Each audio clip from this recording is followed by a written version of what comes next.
Another rookie pilot? Command, you gotta be kidding me. We're getting torn to shreds down here, and you sent us a voice that sounds like she's fresh out of flight school. Does she even know which end of the gun to point? The voice, sharp and serrated with static and contempt, crackled through the speakers of the Tactical Operations Center at Bagram Airfield. On the main screen, a topographical map glowed with the angry red icons of a SEAL team, designated Trident 4, pinned down in a jagged wound in the earth known grimly as the Zangi Canyon. The crowd of controllers and analysts in the darkened room, a collection of tired men fueled by caffeine and adrenaline, exchanged nervous glances. A few offered weak, complicit chuckles, the kind that surrender to a bully's confidence rather than genuine amusement. Staff Sergeant Cole, Mouth Donovan, the Joint Terminal Attack controller on the ground with the SEALs, was known for his abrasive certainty. His voice was a weapon in itself, and right now, it was aimed squarely at the unseen pilot of Hog 7, the A-10 Thunderbolt II that had just announced her arrival on station. But in the cockpit of that A-10, orbiting at 20,000 feet in the thin, cold air, there was no reaction. Captain Eva Rostova, call sign Ghost, didn't flinch. Her breathing remained a steady, metronomic rhythm in her oxygen mask, a calm counterpoint to the panicked shouts and explosions echoing in her helmet. Her gloved hands rested on the stick and throttle with a stillness that bordered on meditative. She saw the canyon not as a place of death, but as a complex mathematical problem involving wind velocity, gravitational pull, and the ballistic arc of 30-millimeter depleted uranium shells. Donovan's words were just noise, irrelevant data streams to be filtered out. She absorbed the terrain data scrolling across her heads-up display, her eyes tracing the lethal geometry of the trap below. The canyon walls were too steep, the enemy positions too well entrenched, dug into caves and under rocky overhangs. It was a perfect kill box. Down below, Donovan's voice flared again, laced with the frantic energy of a man watching his comrades die. Look, lady, I don't have time to teach you the basics. We have ZSU-23s nested on the northern ridge, mortars on the south, and about 50 insurgents with RPGs using our boys for target practice. Do you copy the gravity of this situation, or are you still trying to figure out how to turn on your targeting pod? In the TOC, the tension thickened. They were watching a disaster unfold, a potential tragedy broadcast in real time. A young airman looked toward the supervising officer, Colonel Abe Shepard Jackson, who stood in the back, arms crossed, his face an unreadable mask of stone. The colonel hadn't said a word. He was just watching, listening, his gaze fixed on the small green icon representing Hog 7. But when the pilot finally keyed her mic, her voice was unnervingly placid, a crystal-clear signal cutting through the storm of chaos. Staff Sergeant, I copy your situation. Provide specific target coordinates for fire mission. Her calm was an insult to Donovan's panic. It was a quiet refusal to engage in his drama. The silence that followed was heavy with unspoken questions.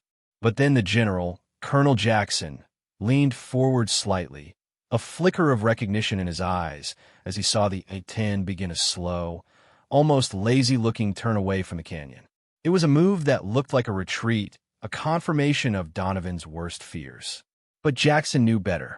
He had seen that vector before, in a different war, flown by a different pilot with the same last name. It wasn't a retreat. It was the prelude to an attack so audacious, so contrary to every known doctrine of air support, that no one would ever see it coming. If you believe true strength is found not in the volume of the voice, but in the precision of the action, type competence below. The insults continued to pour from the radio, a torrent of frustration and fear disguised as professional condescension. What are you doing, Hog 7? Taking a scenic tour? The fight is down here. We are danger close. I need rounds on target 5 minutes ago, not a flyby. Staff Sergeant Donovan's words were punctuated by the sharp crackle of nearby gunfire, a desperate percussion that underscored his rage. He was watching his men, brothers forged in the crucible of countless missions, being systematically dismantled by an enemy who held all the advantages. The Zangi Canyon was a fortress, and Trident 4 had walked willingly into its deepest dungeon. They had been drawn in by false intelligence, a lure of a high-value target that had turned out to be a sophisticated ambush. Now, with 2 men wounded and their ammunition running critically low, their only hope was the pilot with a serene voice who seemed, from Donovan's perspective, to be utterly oblivious to their plight. He painted a grim picture for her, his words dripping with sarcasm. "Let me break it down for you, Captain. See that big rock on your fancy map? That's where Chief Petty Officer Mendez is bleeding out. See that little cave entrance? That's where the RPG team is playing whack-a-mole with our heads. We need you to thread a needle in a hurricane. Can you do that? Or should I just request a full artillery barrage and hope for the best? At least they know how to hit the grid square I give them." In her cockpit, Captain Rostova processed his invective as she would a weather report. It was information colored by emotion, but information nonetheless. She was meticulously building a 3-dimensional model of the battle space in her mind, layering Donovan's frantic descriptions over the cold, hard data from her sensors. The ZSU-23 anti-aircraft guns were the primary threat. Their cannons could shred her A-10's famously durable airframe in seconds. The mortars were the immediate threat to the SEALs, their arcing trajectory allowing them to bypass the team's minimal cover. The RPGs were a wild card, a swarm of angry hornets that made any low-level pass suicidal. Standard procedure dictated a high-altitude bombing run with GPS-guided munitions, but the enemy was dug into the canyon walls. The margin for error was non-existent. A single miscalculation would send a 2,000-pound bomb into the SEAL's position. A strafing run was even more dangerous, exposing her to the ZSUs and the RPGs.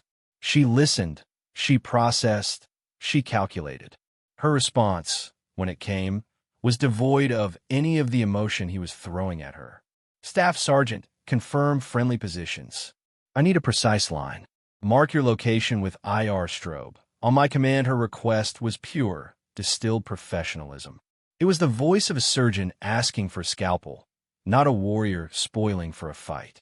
This infuriating calm only fueled Donovan's fury. "I've been marking our position for the last 10 minutes. Are you blind or just incompetent?" His question hung in the air, a final, public condemnation. In the TOC, the air was thick with pity for the pilot.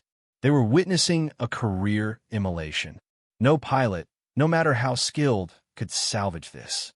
The canyon was a death trap, the JTAC was hostile, and the mission was a failure. The team was lost. But Colonel Jackson remained still, his eyes locked on the telemetry from Hog 7. He watched her altitude, her airspeed, her fuel consumption. He saw not incompetence, but a terrifying patience. She was not panicking. She was not reacting to the insults. She was hunting. She was letting the enemy reveal all their positions, letting Donovan's frantic calls paint the targets for her. She was absorbing the chaos, and in the silent, sterile environment of her cockpit, she was transforming it into a perfect, crystalline plan of attack. Her silence wasn't indecision. It was the quiet intake of breath before the storm. The crisis reached its apex. A fresh volley of mortar fire landed perilously close to the SEAL's position, showering them with rock splinters and dust. "We can't hold. We're being bracketed." The call from the ground was no longer angry, just pure, unadulterated desperation. The window for extraction, for survival, was closing with the speed of a falling guillotine. This was the moment of truth. Any conventional approach was off the table. Any standard tactical solution would fail. This was a situation that required not a page from the playbook, but a whole new book, written in the split seconds between life and death. And in the cockpit of Hog 7, Captain Eva Rostova had finished her calculations. Her decision was made. It was a choice that defied every known safety protocol, every tenet of A-10 combat doctrine. It was beautiful, elegant, and utterly insane. Her voice came over the net, and this time it held a new quality. It was still calm, but it was the calm of absolute finality. "Trident 4, Donovan. Pop smoke to confirm your northern flank." Now, there was a pause, a moment of hesitation from the ground. then the hiss of a smoke grenade. A plume of violet smoke began to curl up from the canyon floor, a fragile signal of life in a landscape of death. Rostova's eyes narrowed, locking onto the visual confirmation. Then she began her work. Her hands moved over the controls with a fluid, practiced grace, a ballet of switches and buttons. She wasn't just flying an aircraft, she was communing with it. She rerouted auxiliary power, adjusted the trim, and fed her final calculations into the flight computer. She was preparing for a maneuver known only in whispers among veteran pilots, a theoretical nightmare scenario called a dead-stick vertical assault. It was a controlled fall, a pilot's suicide packed with gravity, and it was the only way. She keyed the mic one last time. "Shepard, this is Ghost." Going silent in the TOC, Colonel Jackson's eyes widened. He knew what that meant. He had heard that exact phrase from her father moments before he performed a similarly impossible feat over the skies of Iraq 2 decades earlier. He keyed his own mic, his voice a low rumble of authority that silenced the entire room. "All channels, hold your traffic. Give her air up above the canyon." Rostova pushed the stick forward, nosing the A-10 into a steep dive. She watched the airspeed indicator climb rapidly, the altimeter unwinding like a broken clock. Then she did the unthinkable. She reached down and pulled the 2 throttle levers back past their idle detents, cutting fuel to the massive twin turbofan engines. The roar that had been a constant companion for the past hour died, replaced by a sudden, terrifying silence. The only sound was the shriek of the wind over her canopy. The A-10 Warthog, a plane famous for its sound and fury, had become a 14-ton glider, a silent angel of death plunging toward the earth. The silence was absolute. In the canyon, the SEALs looked up, their faces a mixture of confusion and despair. The reassuring roar of their air support had vanished. They were alone. Staff Sergeant Donovan stared at his radio as if it had personally betrayed him. "She's gone," he whispered, the arrogance finally sandblasted away by the horrifying certainty of failure. Engine failure. "She's gone." In the TOC, the green icon for Hog 7 began to descend at a catastrophic rate. Alarms blared, shrill and insistent. "She's falling. No engine signature. She's out of the sky," a young controller yelled, his voice cracking. Only Colonel Jackson remained impassive, his knuckles white as he gripped the edge of the console. He was watching the trajectory, the angle of descent. It wasn't a random, uncontrolled fall. It was precise. It was deliberate. The plane was falling, yes, but it was falling exactly where Rostova wanted it to.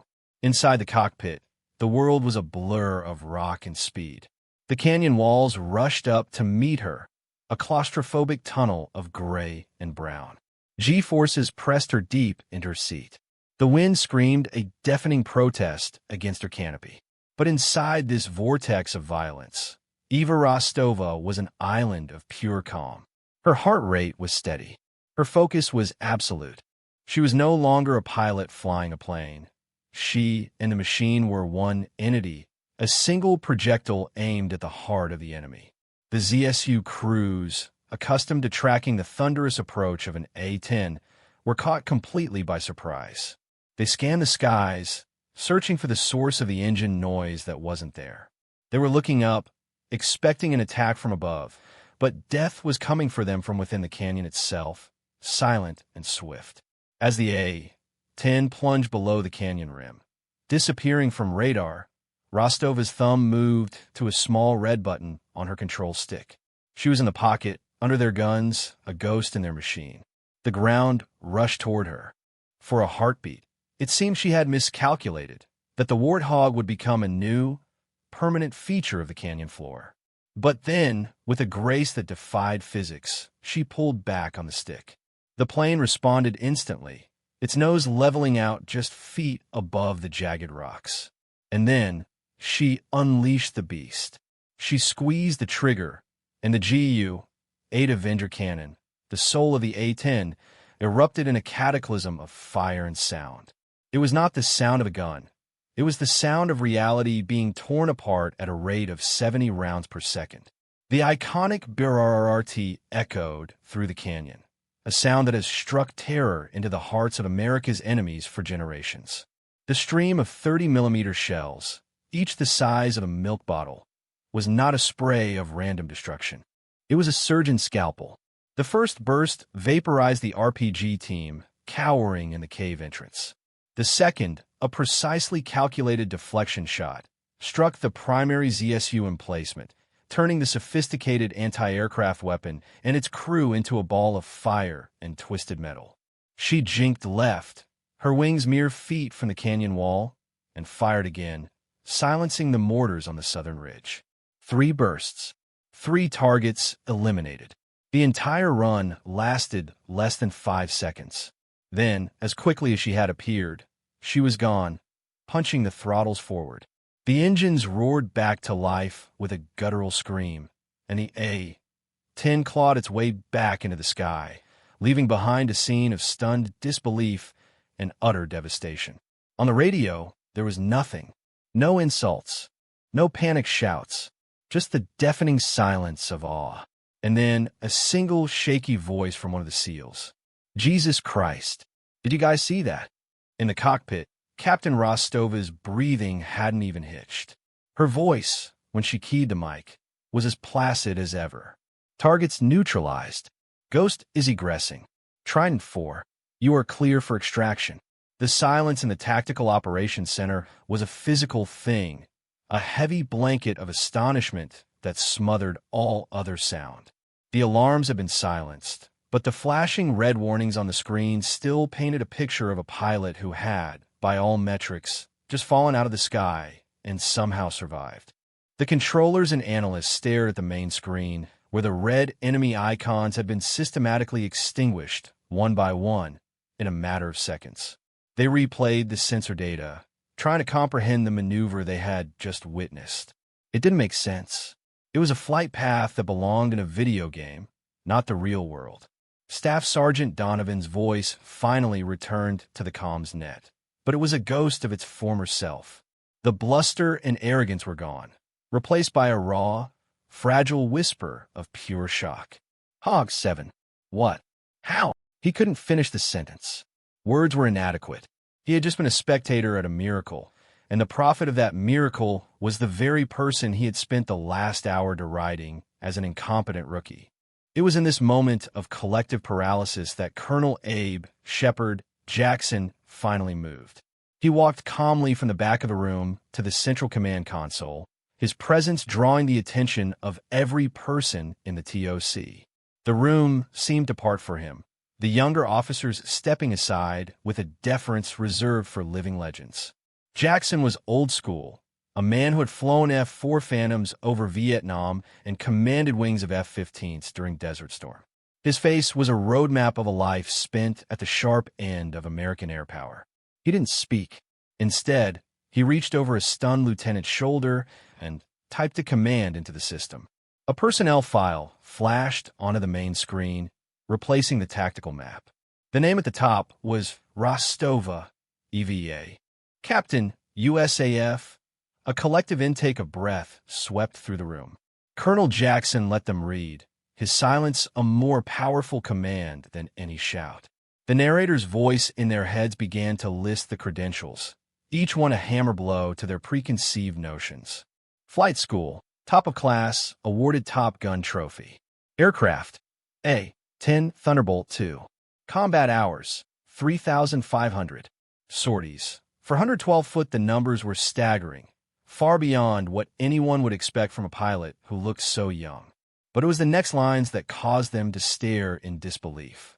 Awards and decorations. Distinguished Flying Cross with Valor Device. Air Medal with 12 oak leaf clusters. Purple Heart. A quiet murmur went through the room. The DFC was not an award given out for routine missions. It was for extraordinary heroism, for acts of valor that saved lives at extreme personal risk. Then came the mission classifications, long strings of blacked-out, redacted lines, punctuated by clearances like Top Secret/SCI. This was not a regular line pilot. This was a ghost, a Tier 1 asset who operated in the shadows. Finally, Colonel Jackson pointed to a small annotation at the bottom of the file, a note from a previous commanding general. It read, "Subject matter expert in extreme terrain, low altitude, and unconventional close air support tactics. Her Rostova spiral, an engine-off assault maneuver developed by her late father, General Mikhail Rostova, is a high-risk, high-reward tactic authorized only for pilots with her unique qualifications and psychological profile. Used with extreme caution." The revelation hung in the air, thick and undeniable.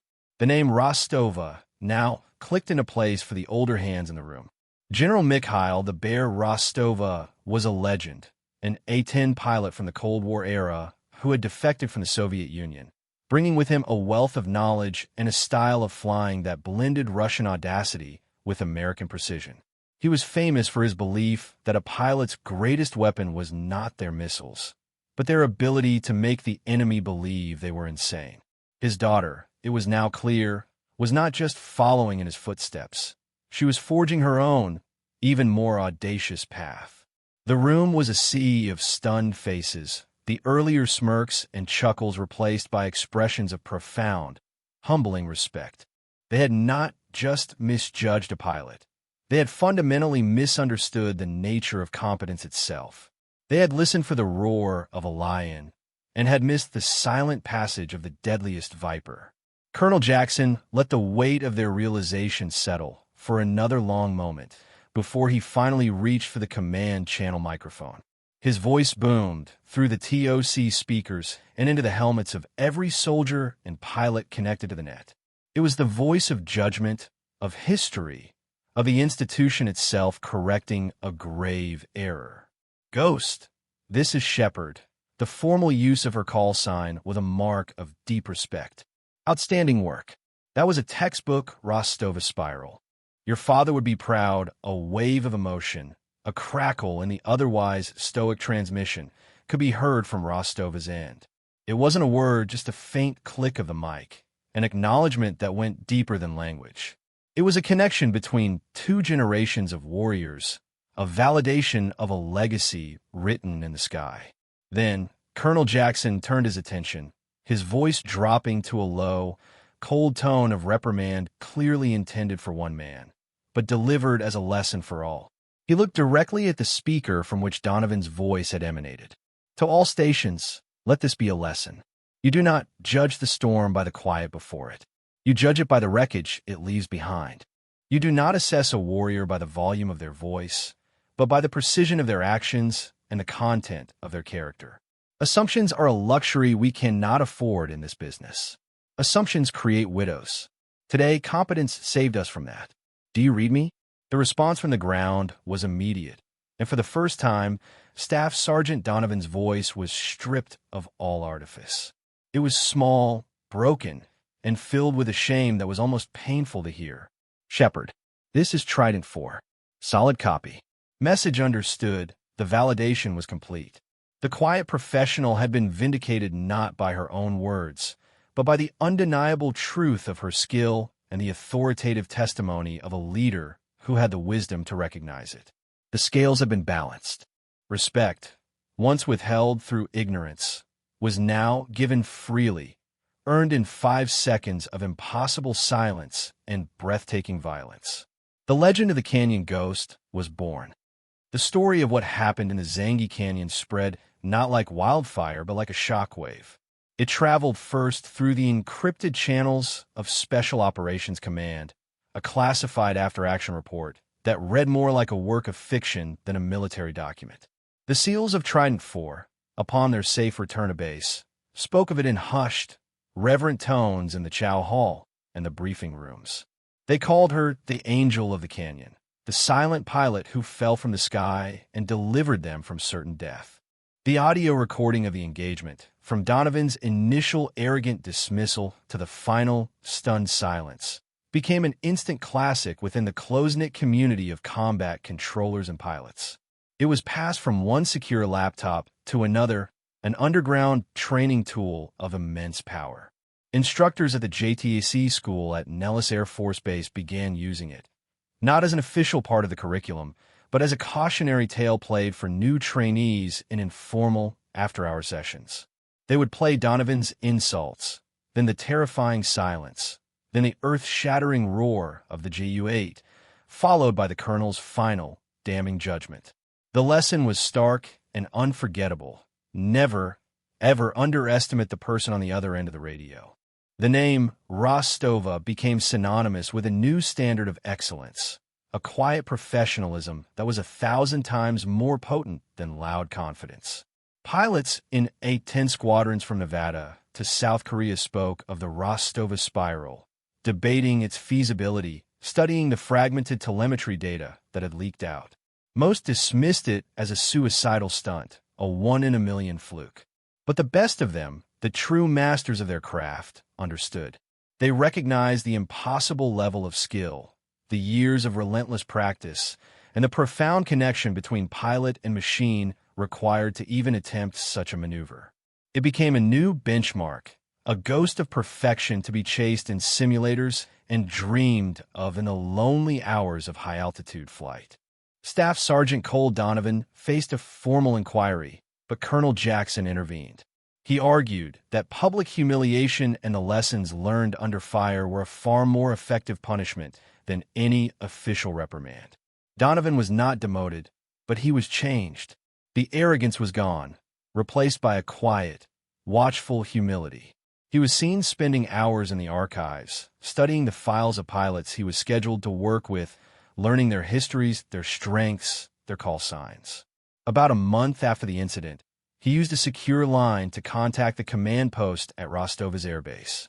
He didn't ask to speak to her directly. He simply left a message with the duty officer, his voice clear and steady. "Please tell Captain Rostova. Tell Ghost that Staff Sergeant Donovan says thank you. She saved my men. I was wrong." That's all. The message was delivered. There was no reply. None was needed. The action had been the communication. The result was the apology. Captain Rostova, for her part, remained unchanged by the burgeoning legend. Praise and accolades were, to her, as irrelevant as the insults had been. They were external noise, distractions from the core mission. When she returned from her sortie, she went through the same meticulous post-flight checks she always did. She debriefed with her intelligence officer, her report a dry, factual account of ordnance expended and targets destroyed. There was no mention of the impossible maneuver, no hint of the extraordinary risk she had undertaken. To her, it was simply the correct tactical solution to a complex problem. The other pilots in her squadron, having heard the rumors, watched her with a new sense of awe. They tried to draw the story out of her, to get her to recount the heroic tale. She would simply shrug and deflect. The Warthog is a remarkable aircraft. It can handle more stress than you think, she would say, giving all the credit to the machine. Or she would turn the conversation into a teaching moment. One afternoon, a young lieutenant, fresh out of flight school, found her in the hangar, running diagnostics on her plane's targeting pod. "Ma'am," he began tentatively, "is it true what they're saying about the Zangi Canyon?" Rostova didn't look up from her work. "What's true," she said, her voice calm and even, "is that if you neglect your pre-flight inspections, the plane will fail you when you need it most.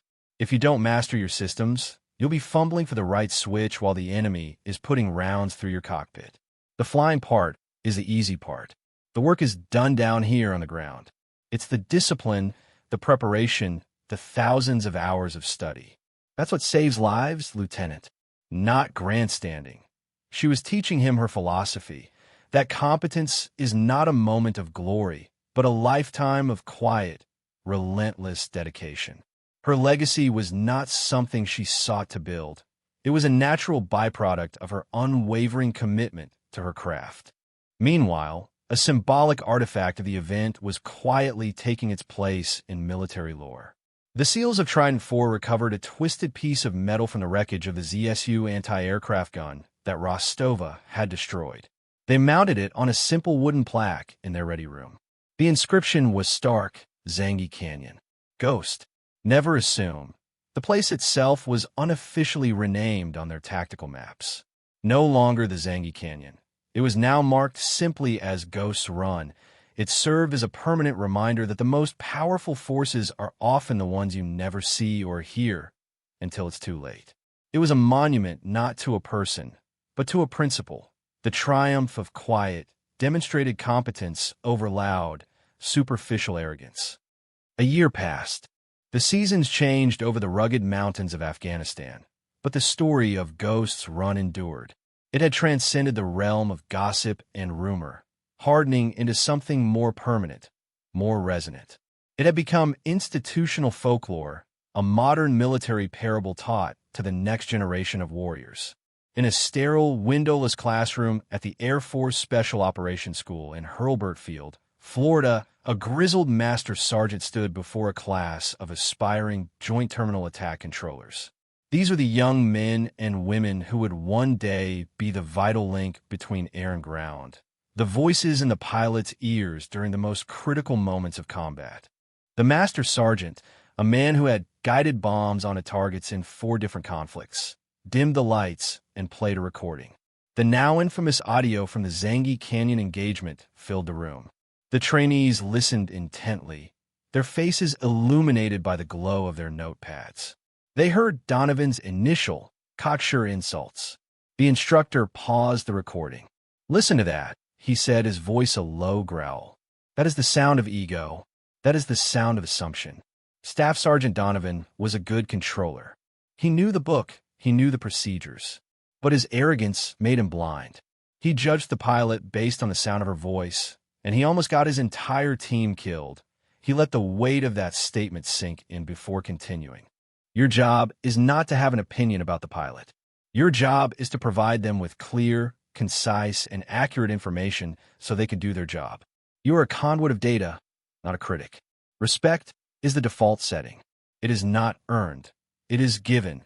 Until proven otherwise, he pressed play again." The trainees heard Rostova's impossibly calm responses, the mounting desperation from the ground, and then the sudden, shocking silence of her engine-off dive. They flinched at the raw, visceral sound of the GAU-8 cannon tearing through the canyon. Finally, they heard Colonel Jackson's authoritative voice delivering the final verdict. The instructor paused the tape one last time. "Captain Eva Rostova," he said, the name spoken with clear reverence. Her call sign was Ghost. She never raised her voice. She never boasted. She never explained her qualifications. She simply performed. She demonstrated a level of skill that most pilots can only dream of, and she did it under the most extreme pressure imaginable. She is the living embodiment of the term quiet professional. The story had become a powerful teaching tool, a cornerstone of a new training philosophy that emphasized humility, trust, and the profound danger of underestimation. The Rostova spiral, once a mythical footnote in a classified file, was now studied in tactical analysis courses, a case study in asymmetric thinking and the psychological power of surprise. The legacy of that day in the canyon was not a statue in a park or a building named in her honor. It was something far more vital and enduring. It was in the lives of the SEALs of Trident 4, men who were now home with their families, who would see their children grow up because of her courage. It was in the changed behavior of Staff Sergeant Donovan, who went on to become one of the most respected and humble controllers in the command, known for his patience and his unwavering trust in the pilots he worked with. It was in the hundreds of new trainees who heard her story and carried its lesson with them into the field, a lesson that would save countless lives in future conflicts. Captain Rostova's actions had reshaped a small but critical corner of military doctrine. She had proven that in the complex, high-stakes environment of modern warfare, the most effective weapon is often not the loudest or the largest, but the most precise, the most disciplined, and the most underestimated. Her silence on the radio that day had spoken volumes, a powerful testament to the idea that true worth is proven through action, not assertion. Her legacy was a standard, a new watermark of professional excellence that inspired others to be better, to be quieter, to be more competent. Years later, when new pilots joined her old A-10 squadron, they would invariably be shown the plaque that hung in the operations center. It wasn't an official award, but a simple, hand-carved piece of wood. On it was a silhouette of an A-10 warthog and a single word, Ghost, the older pilots would tell the story of the Zangi Canyon, of the pilot who fell from the sky and walked away, leaving nothing but enemy wreckage and a legend in her wake. The final, philosophical truth of her story became a guiding principle. True strength doesn't need to announce its presence. True skill does not require an audience. It is quiet, it is patient, and it is revealed not in what is said, but in what is done when everything is on the line. The legacy of the quiet professional is not the noise they make in the world, but the silence that follows their decisive action. The silence of a crisis averted, of lives saved, of a mission accomplished against all odds. It is a legacy written not in headlines, but in the continued existence of those who were there to witness it. For more stories where precision triumphs over prejudice and where quiet competence defines their worth, subscribe to Unknown Heroine Stories.